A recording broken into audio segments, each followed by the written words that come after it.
Good morning. Good morning.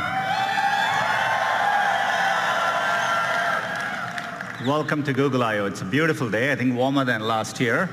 Hope you're all enjoying it. Thank you for joining us. I think we have over 7,000 people here today, as well as many people. We are live streaming this to many locations around the world. So thank you all for joining us today. We have a lot to cover. But before we get started, I had one important business which I wanted to get over with. Towards the end of last year, it came to my attention that we had a major bug in one of our core products. It turns out we got the cheese wrong in our burger emoji. Anyway, we went hard to work. I never knew so many people cared about where the cheese is. We fixed it. The irony of the whole thing is I'm a vegetarian in the first place.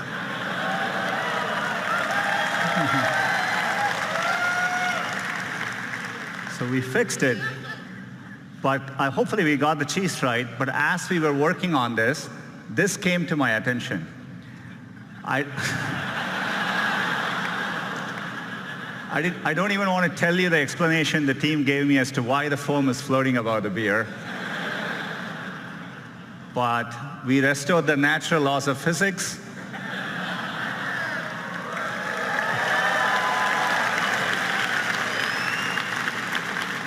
So all is well. We can get back to business.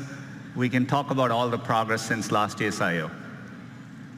I'm sure all of you would agree it's been an extraordinary year on many fronts. I'm sure you've all felt it. We're at an important inflection point in computing, and it's exciting to be driving technology forward. And it's made us even more reflective about our responsibilities. Expectations for technology vary greatly depending on where you are in the world or what opportunities are available to you. For someone like me who grew up without a phone, I can distinctly remember how gaining access to technology can make a difference in your lives. And we see this in the work we do around the world. You see it when someone gets access to a smartphone for the first time. And you can feel it in the huge demand for digital skills we see. That's why we've been so focused on bringing digital skills to communities around the world. So far, we have trained over 25 million people, and we expect that number to rise over 60 million in the next 5 years. It's clear technology can be a positive force, but it's equally clear that we just can't be wide-eyed about the innovations technology creates. There are very real and important questions being raised about the impact of these advances and the role they'll play in our lives. So we know the path ahead needs to be navigated carefully and deliberately, and we feel a deep sense of responsibility to get this right. That's the spirit with which we are approaching our core mission to make information more useful, accessible, and beneficial to society. I've always felt that we were fortunate as a company to have a timeless mission that feels as relevant today as when we started. And we're excited about how we can approach our mission with renewed vigor thanks to the progress we see in AI. AI is enabling this for us to do this in new ways, solving problems for our users around the world. Last year at Google I/O, we announced Google AI. It's a collection of our teams and efforts to bring the benefits of AI to everyone. And we want this to work globally, so we are opening AI centers around the world. AI is going to impact many fields, and I want to give you a couple of examples today. Healthcare is one of the most important fields AI is going to transform. Last year, we announced our work on diabetic retinopathy, which is a leading cause of blindness, and we use deep learning to help doctors diagnose it earlier. And we've been running field trials since then at Aravind and Sankara hospitals in India, and the field trials are going really well. We are bringing expert diagnosis to places where trained doctors are scarce. It turned out, using the same retinal scans, there were things which humans quite didn't know to look for, but our AI systems offered more insights. Your same eye scan turns out holds information with which we can predict the 5-year risk of you having an adverse cardiovascular event, heart attack or strokes. So to me, the interesting thing is that more than what doctors could find in these eye scans, the machine learning systems offered newer insights. This could be the basis for a new non-invasive way to detect cardiovascular risk. And we just published the research, and we are going to be working to bring this to field trials with our partners. Another area where AI can help is to actually help doctors predict medical events. Turns out doctors have a lot of difficult decisions to make, and for them, getting advance notice, say 24 to 48 hours before a patient is likely to get very sick, has a tremendous difference in the outcome. And so we've put our machine learning systems to work. We've been working with our partners using de-identified medical records. And it turns out if you go and analyze over 100,000 data points per patient, more than any single doctor could analyze, we can actually quantitatively predict the chance of readmission 24 to 48 hours before, earlier than traditional methods. It gives doctors more time to act. We are publishing our paper on this later today, and we are looking forward to partnering with hospitals and medical institutions. Another area where AI can help is accessibility. We can make day-to-day use cases much easier for people. Let's take a common use case. You come back home in the night and you turn your TV on. It's not that uncommon to see two or more people passionately talking over each other. Imagine if you are hearing impaired and you're relying on closed captioning to understand what's going on. This is how it looks to you. On a Danny Ainge level, but he's above a Colangelo level. In other words, he understands enough to... As you can see, it's gibberish. You can't make sense of what's going on. So we have machine learning technology called Looking to Listen.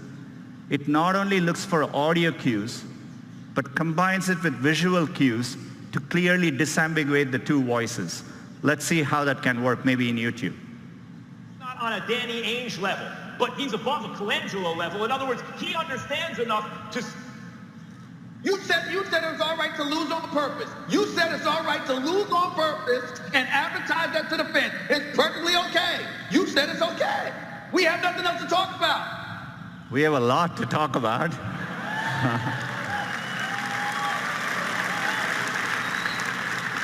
But you can see how we can put technology to work to make an important day-to-day use case profoundly better. The great thing about technology is it's constantly evolving. In fact, we can even apply machine learning to a 200-year-old technology, Morse code, and make an impact in someone's quality of life. It's great to reinvent products with AI. Gboard is actually a great example of it. Every single day, we offer users, and users choose over 8 billion auto-corrections each and every day. Another example of one of our core products, which we are redesigning with AI, is Gmail. We just had a new, fresher look for Gmail, a recent redesign. Hope you're all enjoying using it. We are bringing another feature to Gmail. We call it Smart Compose. So as the name suggests, we use machine learning to start suggesting phrases for you as you type. All you need to do is to hit tab and keep auto-completing.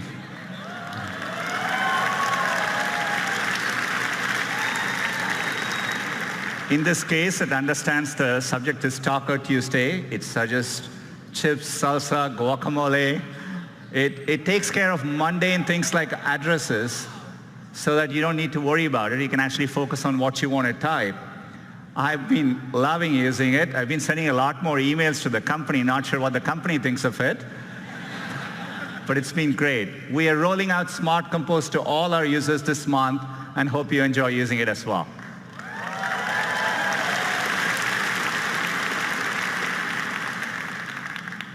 Another product which we built from the ground up using AI is Google Photos.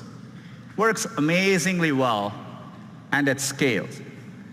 If you click on one of these photos, what we call the photo viewer experience, where you're looking at one photo at a time, so that you understand the scale, every single day, there are over 5 billion photos viewed by our users, each and every day. So we want to use AI to help in those moments. So we are bringing a new feature called suggested actions, essentially suggesting smart actions right in context for you to act on. Say, for example, you went to a wedding and you're looking through those pictures. We understand your friend Lisa is in the picture, and we offer to share the 3 photos with Lisa, and with one click, those photos can be sent to her. So the anxiety where everyone is trying to get the picture on their phone, I think we can make that better. Say, for example, if the photo in the same wedding, if the photo is underexposed, our AI systems offer a suggestion to fix the brightness right there, one tap, and we can fix the brightness for you. Or if you took a picture of a document which you want to save for later, we can recognize, convert the document to PDF, and make it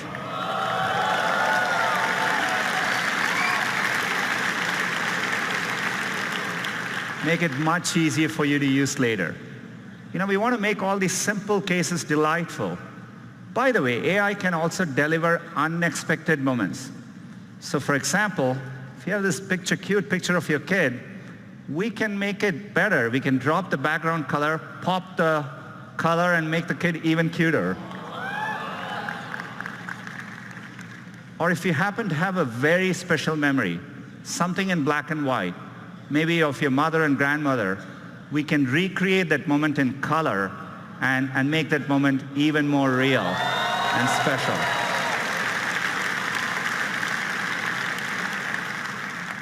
All these features are going to be rolling out to Google Photos users in the next couple of months. The reason we are able to do this is because for a while, we've been investing in the scale of our computational architecture. This is why last year we talked about our tensor processing units. These are special purpose machine learning chips. These are driving all the product improvements you're seeing today. And we have made it available to our cloud customers. Since the last year, we've been hard at work, and today I'm excited to announce our next generation TPU 3.0. These chips are so powerful that for the first time, we've had to introduce liquid cooling in our data centers. And we put these chips in the form of giant pods. Each of these pods is now 8x more powerful than last year. It's well over 100 petaflops. And this is what allows us to develop better models, larger models, more accurate models, and helps us tackle even bigger problems. And one of the biggest problems we are tackling with AI is the Google Assistant. Our vision for the perfect assistant is that it's naturally conversational, it's there when you need it, so that you can get things done in the real world. And we are working to make it even better. We want the assistant to be something that's natural and comfortable to talk to. And to do that, we need to start with the foundation of the Google Assistant, the voice. Today, that's how most users interact with the assistant. Our current voice is codenamed Holly. She was a real person. She spent months in our studio, and then we stitched those recordings together to create voice. But 18 months ago, we announced a breakthrough from our DeepMind team called WaveNet. Unlike the current systems, WaveNet actually models the underlying raw audio to create a more natural voice. It's closer to how humans speak. The pitch, the pace, even all the pauses that convey meaning. We want to get all of that right. So we've worked hard with WaveNet, and we are adding, as of today, 6 new voices to the Google Assistant. Let's have them say hello. Good morning, everyone. I'm your Google Assistant. Welcome to Shoreline Amphitheater. We hope you'll enjoy Google I/O. Back to you, Sundar.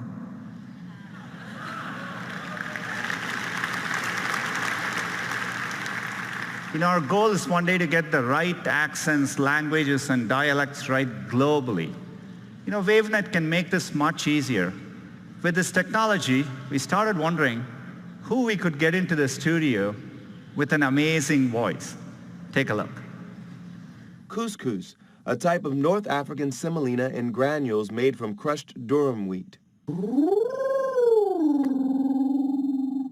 I want a puppy with sweet eyes and a fluffy tail who likes my haikus. Don't we all? Happy birthday to the person whose birthday it is. Happy birthday to you. John Legend. He would probably tell you he don't want to brag, but he'll be the best assistant you ever had. Can you tell me where you live?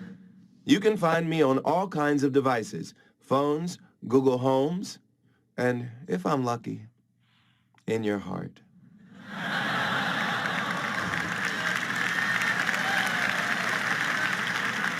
That's right, John Legend's voice is coming to the assistant. Clearly, he didn't spend all the time in the studio answering every possible question that you could ask. But WaveNet allowed us to shorten the studio time, and the model can actually capture the richness of his voice. His voice will be coming later this year in certain contexts so that you can get responses like this. Good morning, Sundar. Right now in Mountain View, it's 65 with clear skies.